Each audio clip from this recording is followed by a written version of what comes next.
country. Today, there is no vision. There's only television.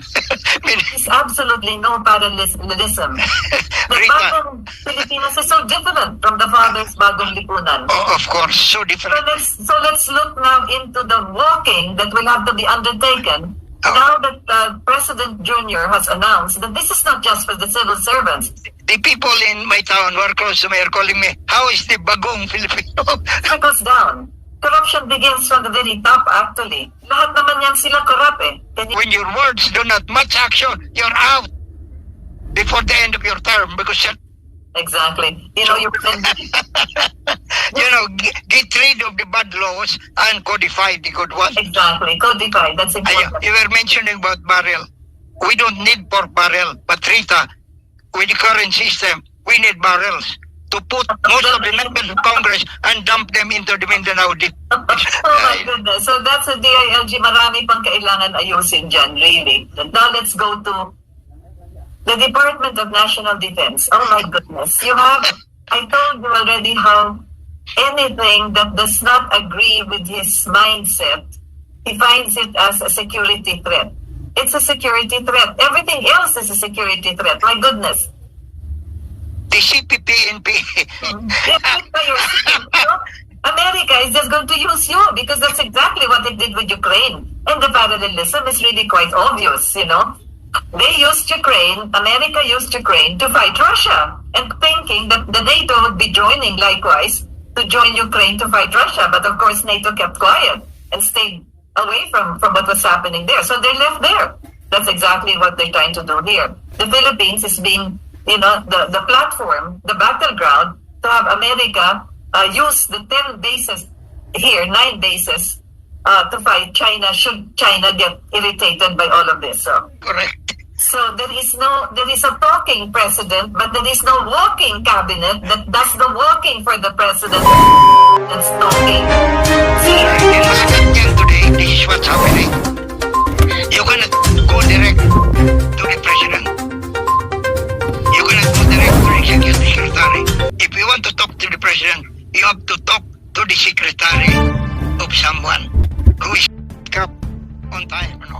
As a matter of fact, 30 minutes ago, I was talking with a young man who is about 44 years old.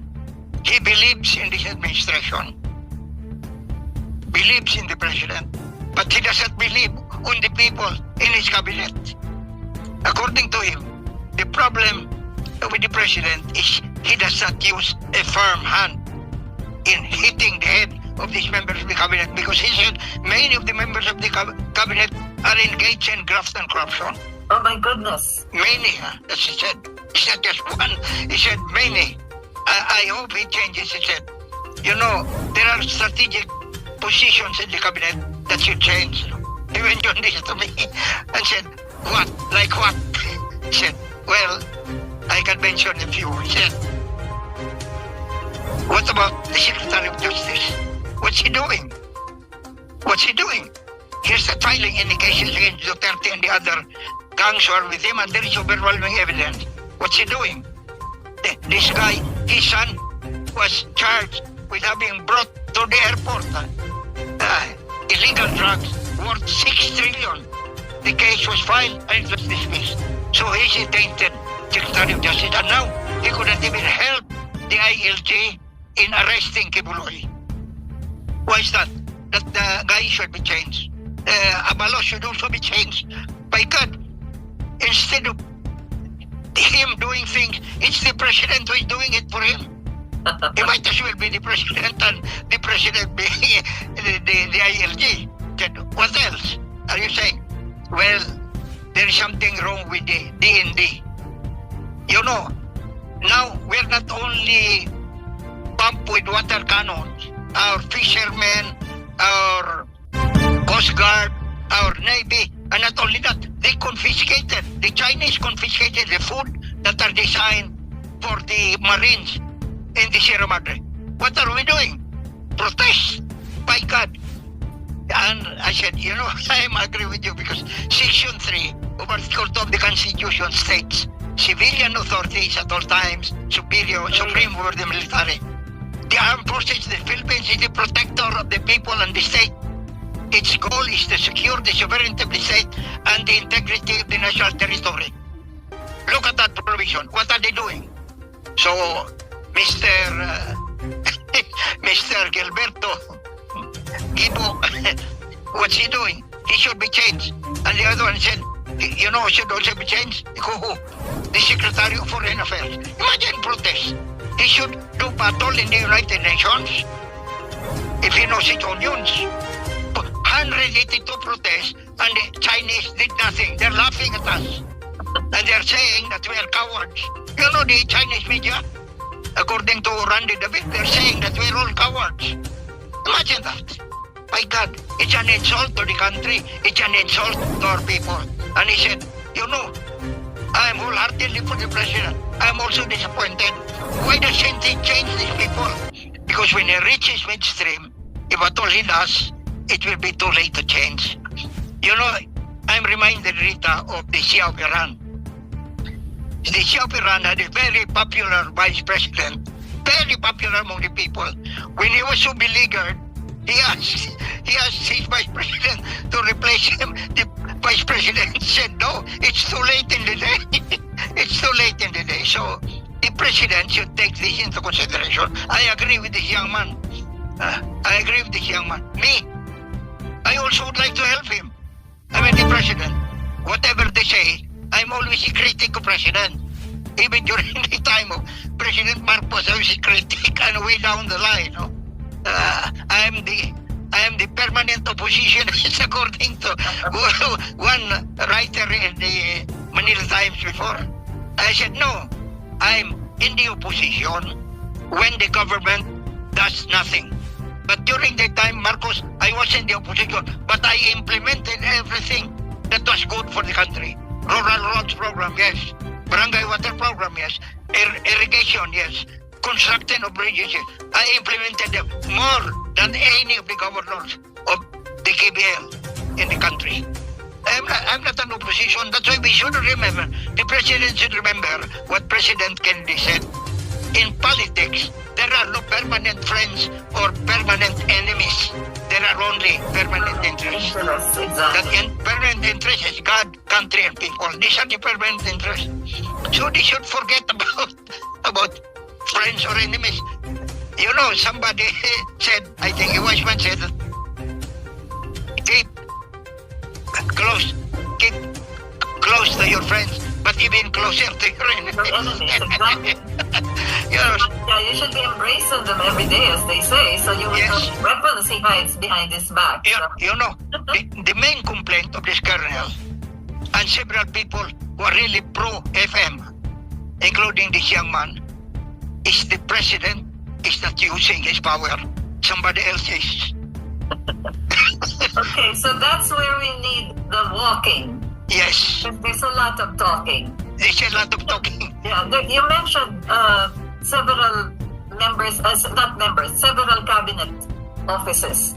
Some time back, that is exactly what we were driving at.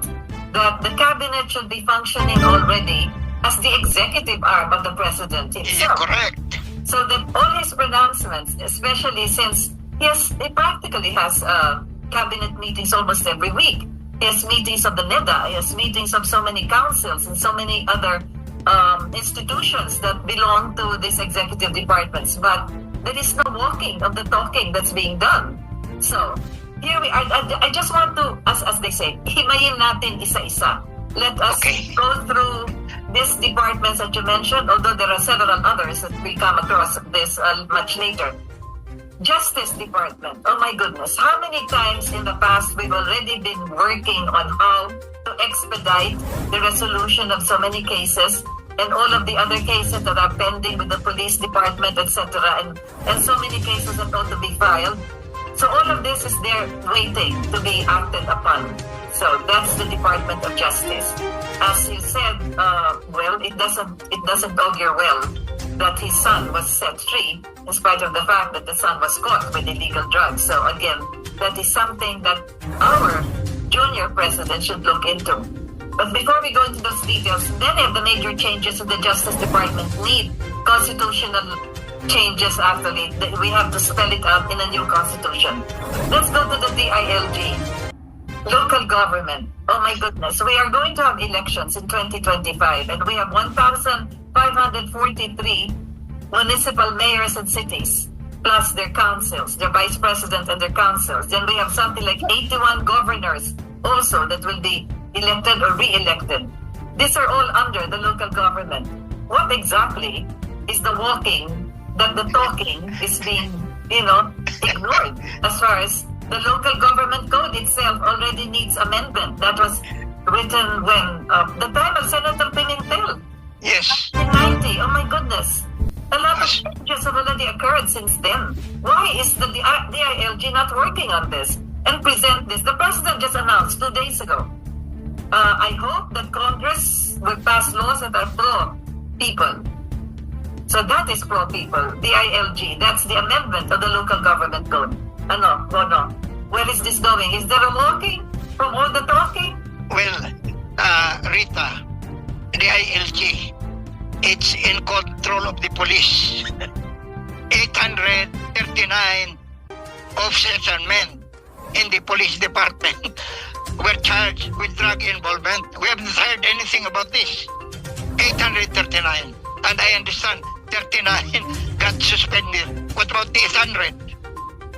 Where are they? And up to this day, Rita, no, I had the shock of my life. In one of the cities in Metro Manila, one of the cities, I asked a barangay chairman, who is a friend of mine. I said, Kap, out of the 189 barangay chairmen in your city, how many are not involved in graft and corruption? You know what? I almost fell from my chair in his answer. None. Meaning, all of them are involved in graft and corruption. So, my God, mayors, some of the mayors are involved in drugs, including barangay chairman, even right here in Metro Manila. Why isn't the DILG doing something about this? Illegal drugs is one of our major problems. And Mr. Abalos is there not doing anything. When Cagayan de Oro, the problem about water, you know who went there? The president. Why should the president be going there on the water problem, Cagayan de Oro? Abalos should call up his mayor there. Hey, what are you doing? No water. Why? Should be asking. Because Rita, no modesty aside, when I was governor of Misamis Oriental, I had 24 towns. Every time one town had a problem, because I had the radio connected to every town, I called the mayor. Hey, what are you doing in respect to this? I just received a complaint this morning. So in the evening, he calls me back and tells me what he has done. You know, when you are holding a very important position, you should be doing that. He should be connected to every provincial governor, to every city mayor. He should be able to, if discipline is necessary, discipline them.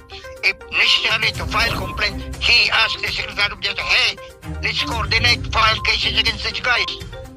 But nothing is happening. You know, this young man was saying, you know, President FM had vision of what he would do in the country. Today, there is no vision. There's only television.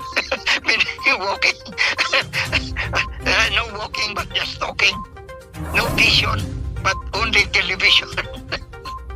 It's very sad when you mention that, Mono, because remember, there are a lot of comments that have come out when the president announced that he would want the Bagong Pilipinas to be something that will be undertaken by the entire country.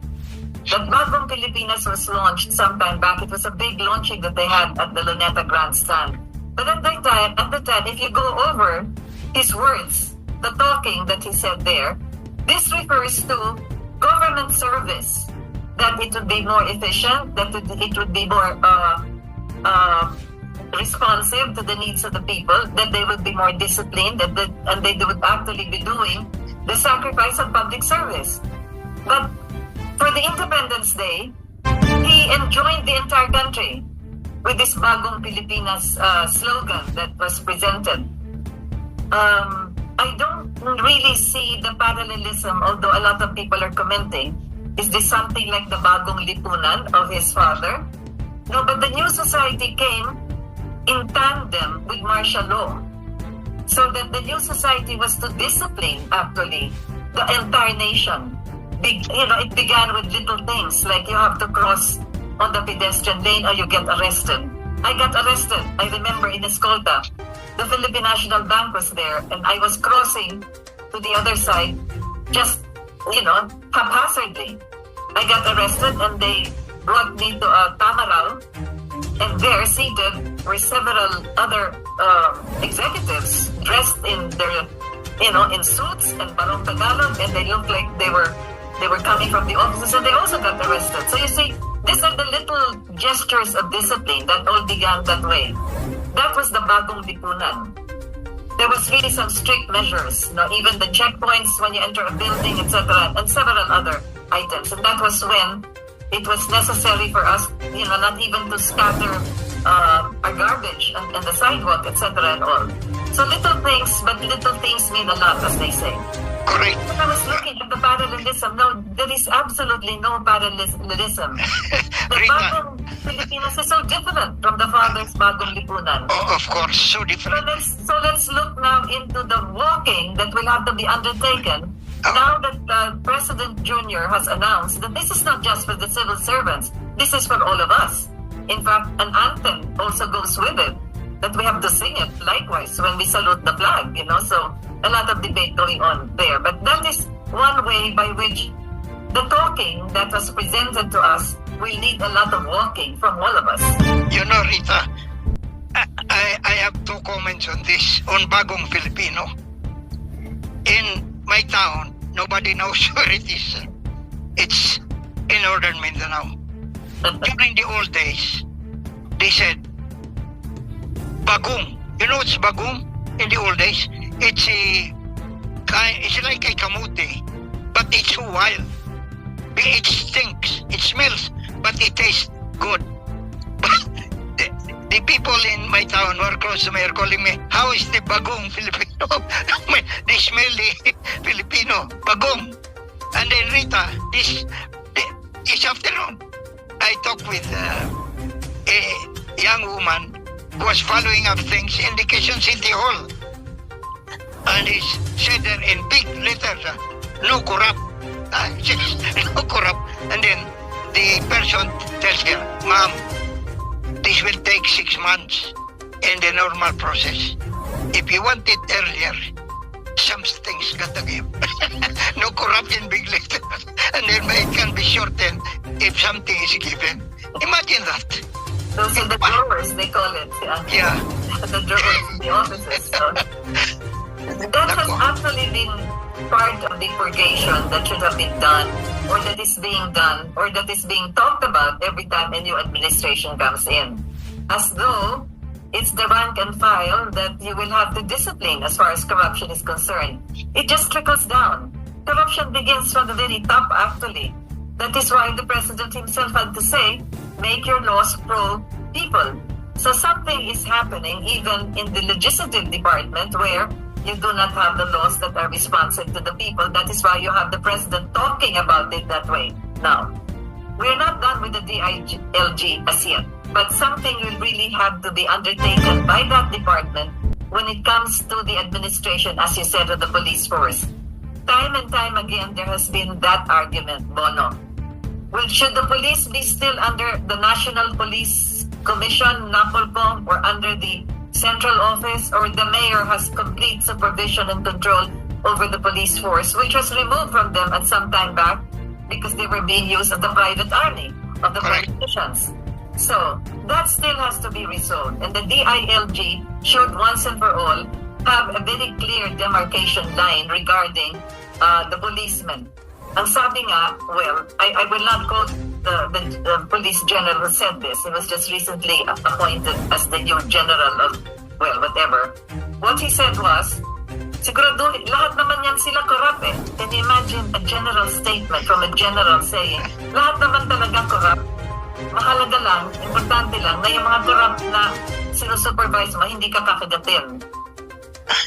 My goodness. I mean, again, you have the walking of the talking that is so riddled. Not just with corruption, but so riddled with inefficiency, inability to function the way it really should. You were mentioning that there must be 1 out of 110 million Filipinos Or at least, who can discipline this country. I agree with you.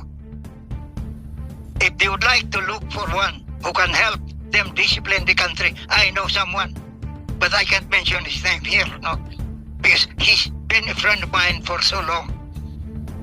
He has been a friend of mine for so long, and this is what he told me. Illegal drugs gave me the same authority that they gave to Lenny Robredo. I'll finish that in 6 months. And I said that some time ago. Why don't you say also that you will commit harakiri if you don't finish in 6 months? He smiled. And he said, graft and corruption, you have to finish that in 2 years because it's deeply embedded in the system. it is From the top- system now, yes. Yeah, top down. That's why we need system change. We need very badly system change. Unless we have system change, it's a cycle. It's the same old thing. You cannot change the people anymore. Right. You can't change those running and being re-elected into office. You can't change the bureaucracy that's there, protected by the civil service badge that they're carrying. You can't remove them without due process, and so it takes a while to really get into that. And meanwhile, what happens to the agency? So it's really very sad that we don't have that kind of it ought to be innate in people entering public service, but it's not there anymore. So again, remember some time back, I think it was De La Rosa who was then the head of the police, when he said that what is needed now is a complete purgation, some kind of a retreat that the police will undergo. Something like, I don't know if you are aware of how the Concilio goes or how the seminars go, but some kind of a purgation, magpupurga, in other words, so that they can cleanse themselves.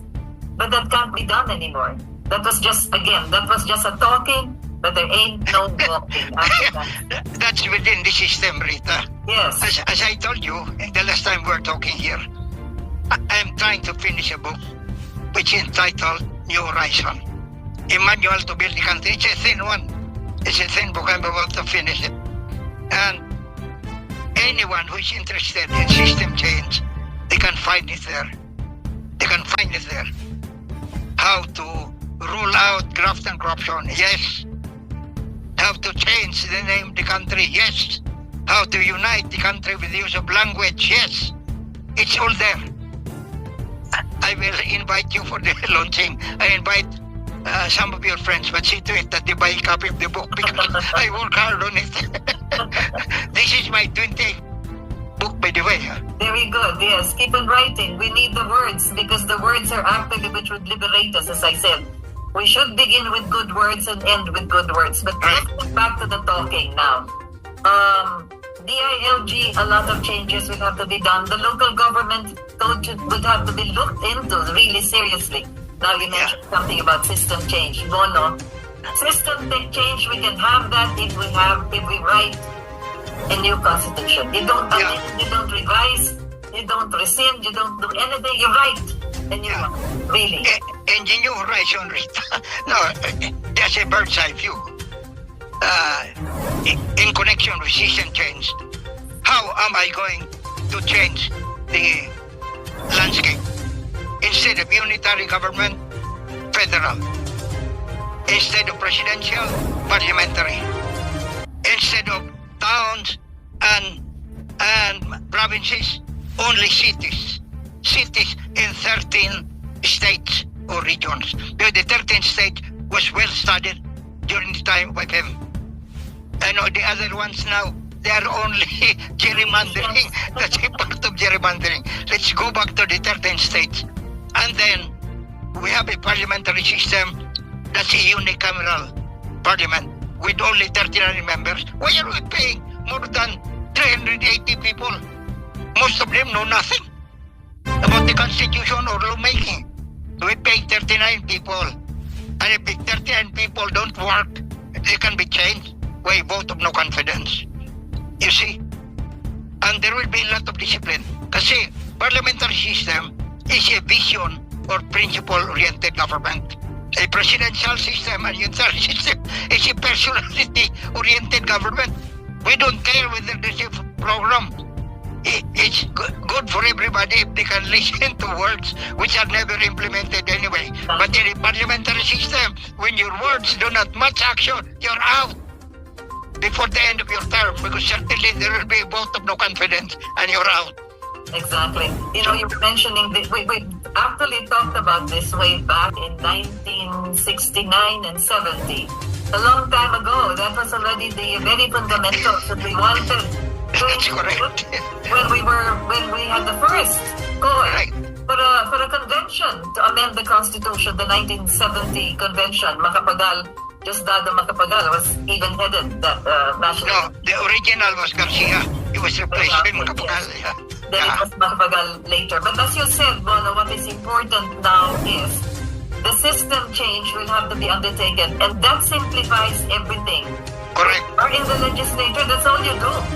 You don't need to have the PDAF, you don't have to have all of this pork barrel, etc. No, you just have, and speaking of laws, something really ought to be done as far as all the laws that we have from the time immemorial that we had the legislature. Ang dami-dami na niyan. What else is there to make? What other laws do you still need? You know, get rid of the bad laws and codify the good ones. Exactly, codify. That's important. You were mentioning about barrel. We don't need pork barrel, but Rita, with the current system, we need barrels to put most of the members of Congress and dump them into the Mindanao Deep. Shall we go? No, that's a joke. That's a joke. Exactly. I mean, even the use of the word pork barrel, do they not know the origin of this? It is called pork barrel because in those times, the salted pork was placed in barrels so that it could be preserved and it would not spoil, and they usually spoil, so they smell bad. That's the pork barrel, and that's what we call that now as the money that's being distributed to the people who get elected to the legislative department. My goodness, even the origin of the word is bad. So anyway, Rita, I remember an old congressman. It was Lone District of Misamis Oriental. I said, pork barrel, that's his business. That's his business. No, I said, pork barrel is guilty of receiving so much pork barrel. You know what the answer to me? That's my business. Correct, that's your business. Pork barrel is your business. Oh my goodness. So that's a DILG. Marami pang kailangan ayusin dyan, really.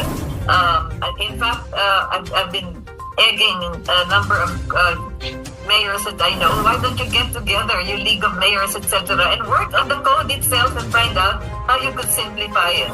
That's very important. Now let's go to the Department of National Defense. Oh my goodness. I told you already how anything that does not agree with his mindset, he finds it as a security threat. If he doesn't like it, it's a security threat. If it's said by somebody else not coming from his department, it's a security threat. Everything else is a security threat. My goodness. Here is the most critical region in our place of the world, and yet there are many other avenues that could be explored by him, by the Secretary of National Defense, to actually take the lead as far as this. Why doesn't he meet with the Secretary of National Defense of the People's Republic of China? I mean, he's already met with the Secretary of Defense, Lloyd Austin, of the United States of America, because the conflict is between these two superpowers. Yes. And we're in the middle. Rita, I'm not trying to pat myself on the shoulder. No? If I were Secretary of Defense, in what is happening now in the West Philippine Sea, I will arrest also all the members of the Chinese militia. I'll not arrest their Navy. The Chinese militia, I'll also arrest them because they're invading our territory. Yeah, and then tell them in no mean terms, look, guys, before in the West Philippine Sea, there were no islands built by anyone.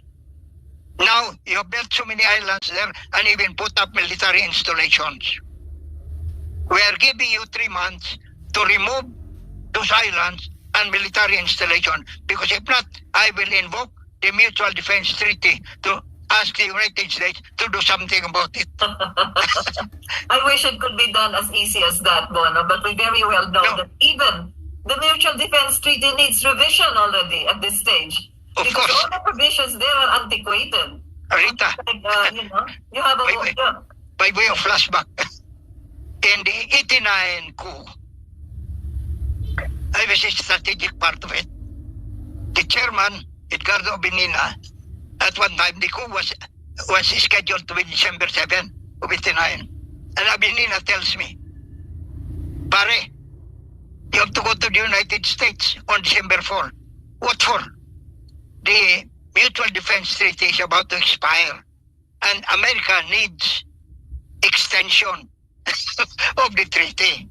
The condition is they will support us when we pull the coup. I said, Pare, why didn't you get somebody else at me? I am from UP.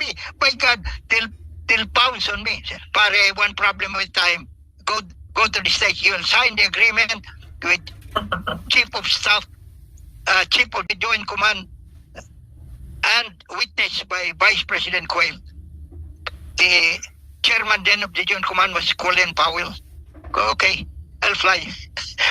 On December 1, when I was on my way to the United States, I was in London, Hunasan, in violation of the agreement. And already bombed the... And in Tagaytay, yes. Pulled the coup on December 1. 6 days. December, 5 days earlier than the agreed date. Exactly. So I could not go to the States. That's why the planes that were flying here, they were not for us. They were already for Cory, who was hiding under the bed.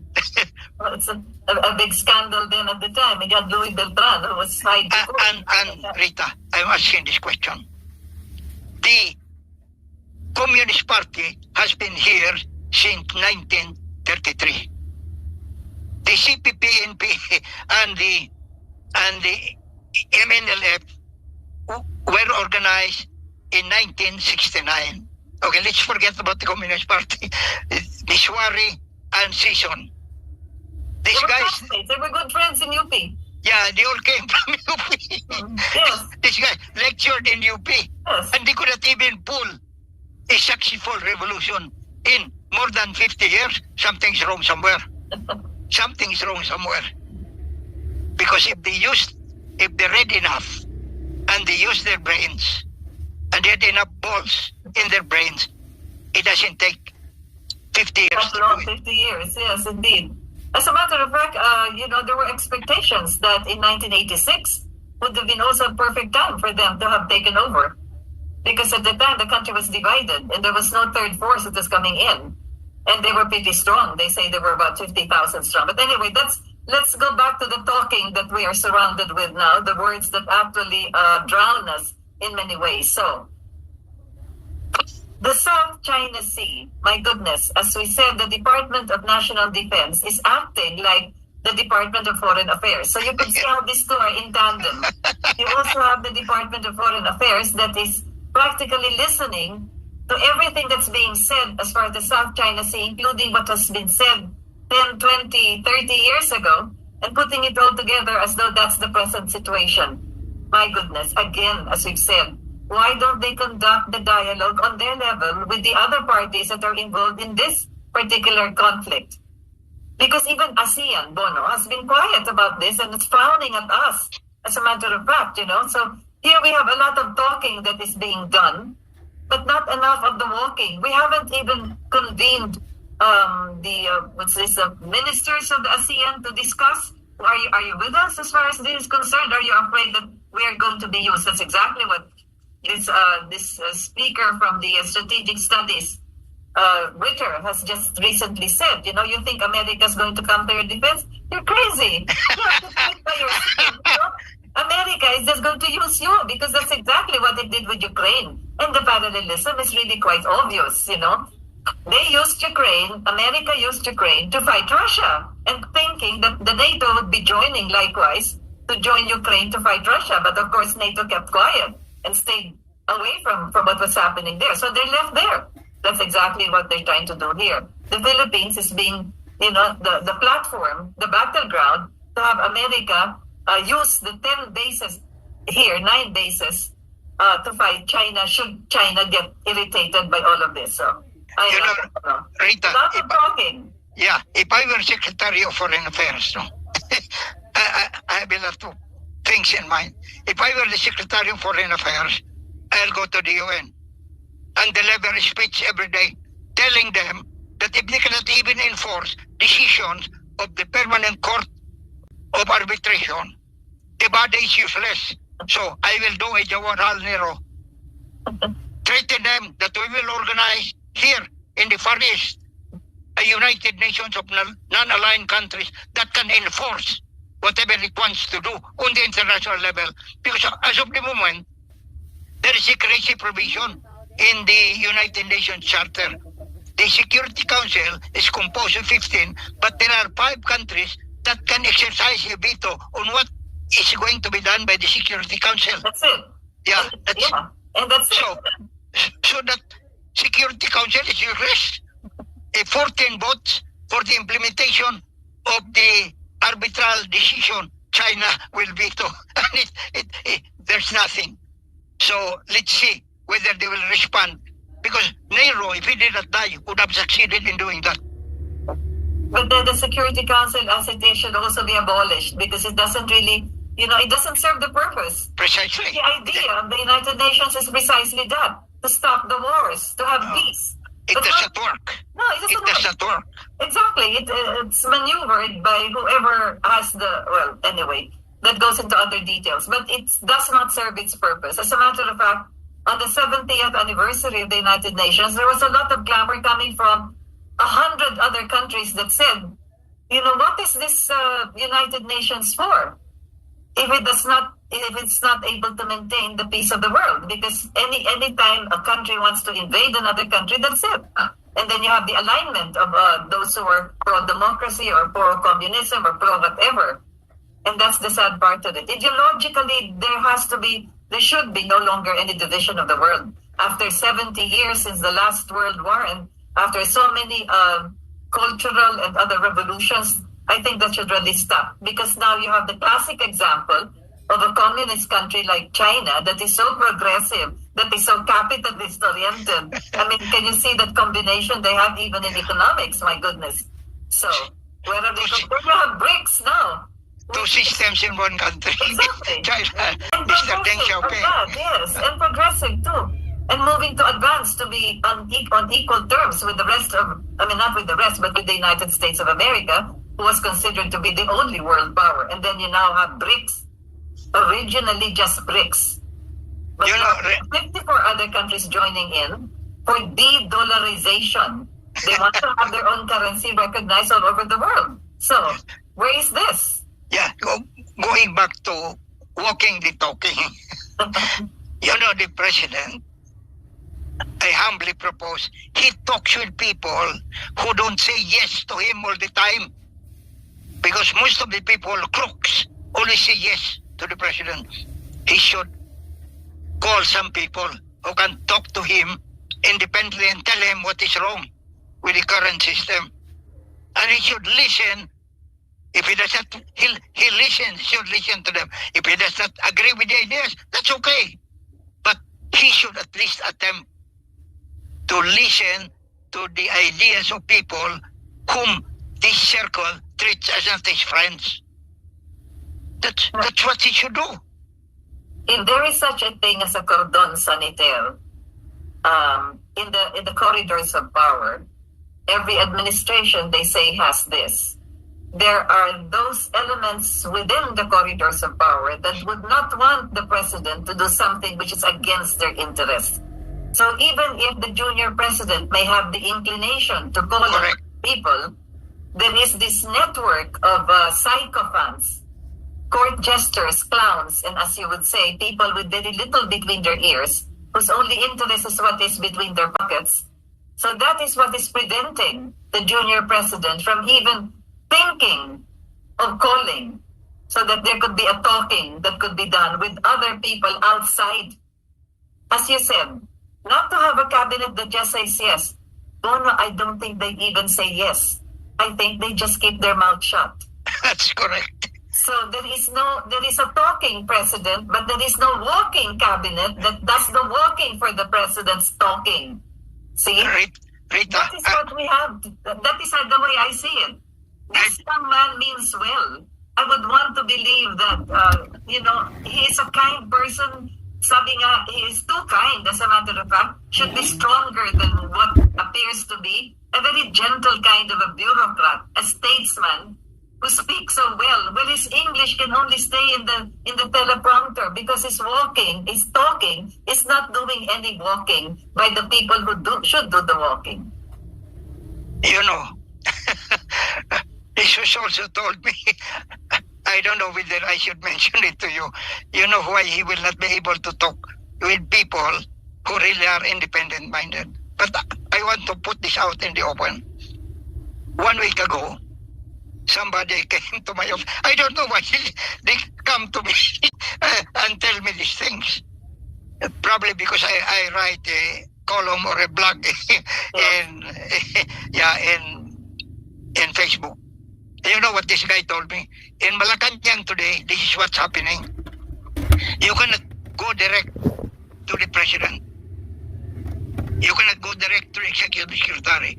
If you want to talk to the president, you have to talk to the secretary of someone who is there. Huh? Who is there? He has to go through the secretary of someone before he could have access to the president. That's even worse than the cordon sanitaire. That's really worse than the cordon sanitaire. You know who told me this? A close friend of someone who contributed to the campaign of BBM of no less than 600 million. Wow. No less than 600 million. That's a Now, lot. he cannot even go directly to the president. He has to go to the secretary of somebody else. Good God. So it goes. Maybe we are tilting with the windmills. You and I are like Don Quixote de la Don Mancha. Quixote of La Mancha, indeed. Oh my goodness. For those of you who are listening to us and those of you who will be replaying this, Bono, it's surprising that many of our episodes are being replayed on YouTube. Really? Yes. Oh. I have no access to this. As a matter of fact, maybe I should put this out in the open. Bono and I, and whoever else will be joining me or has joined me, are not being paid. We do not get a single cent from this. It's not like those who do blogging who become millionaires, because of the blogging that they do. No, this is not a blog. We are here talking for 1 full hour. And by the kindness and courtesy of the Office of Sir Butch Valdez, the Katipunan ng Demokratikong Pilipino, we have this channel over which Bono and I can speak. We have no sponsors. As you can see, we talk straight for 1 hour.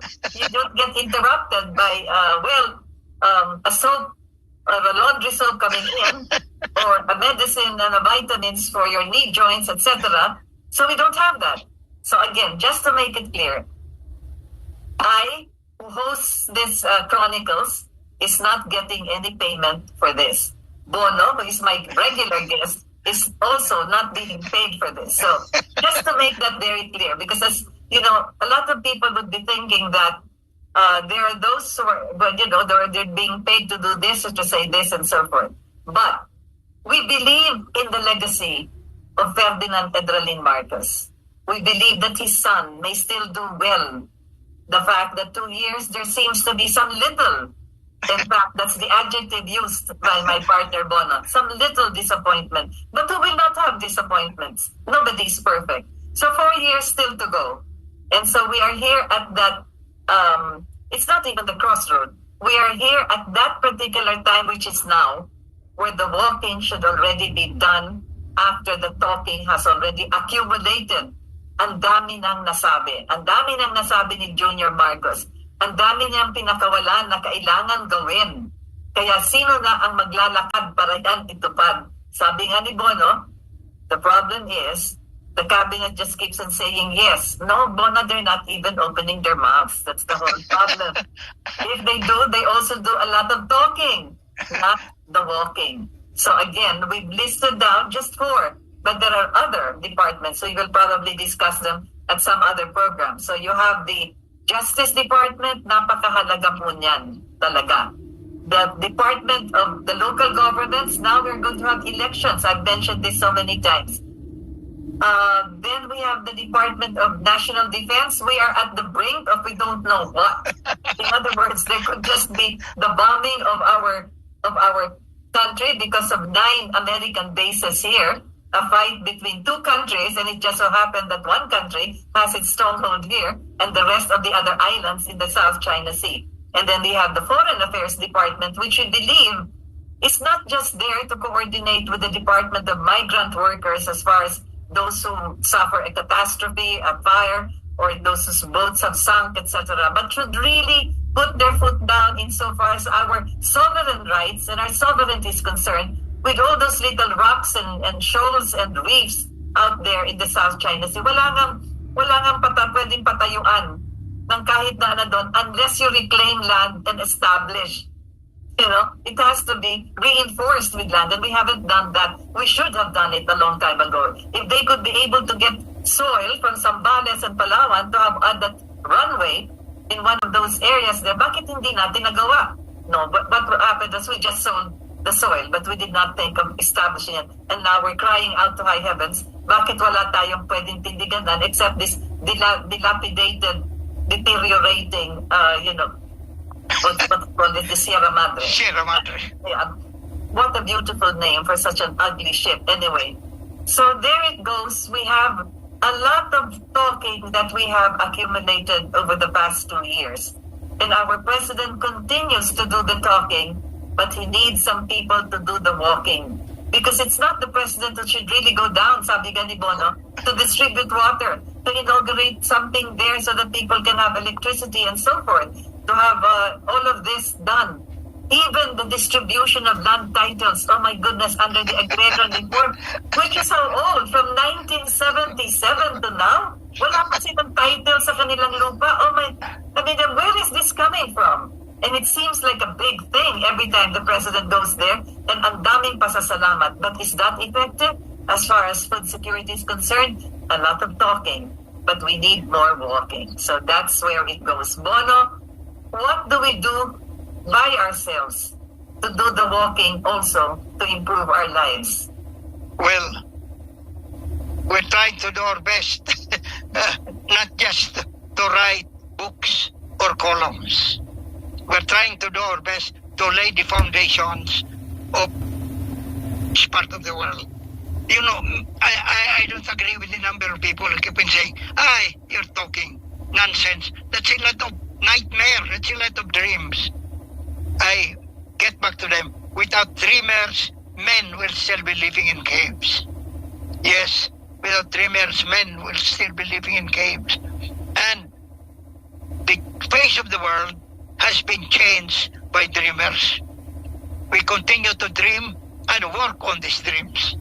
And then we can have changes here. We can have changes in time. Exactly. Very well said, Bono. My favorite writer, Ben Okri from Africa, has said this. The greatest inspiration and perhaps the most sublime idea of living comes down to us from a higher realm, the happier realm, a place of pure dreams, as Bono said, a place where all infinite possibilities dwell. It is there where we can have this tranquility to be able to form the kind of future that we would want to have. So these ideas come to us because they are pure. They are the dreams that we envision ourselves to reach sometime. Kaya remember during the Depression sa America, Hollywood became very progressive because Hollywood presented the people the dream. It was the celluloid world. It was a world where people dressed well, they had beautiful houses, they had good food.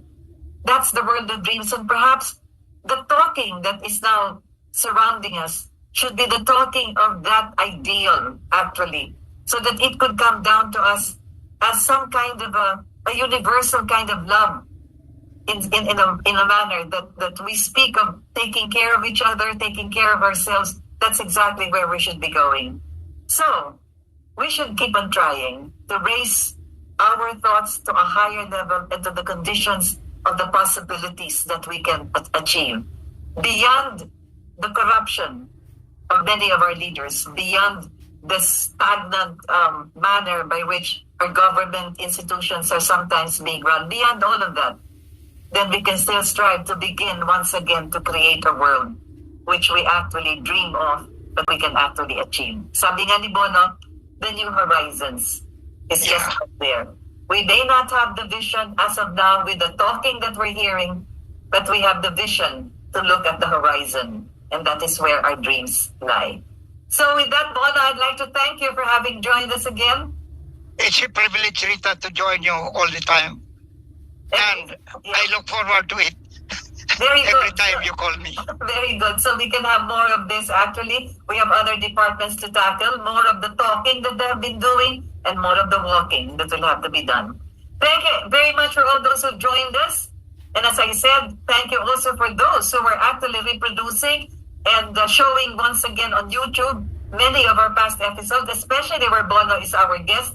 So thank you to all of you. This has been Your Chronicles, and with Bono Adaza, this is Rita Gadi, thanking you all for having joined us. God bless all of us.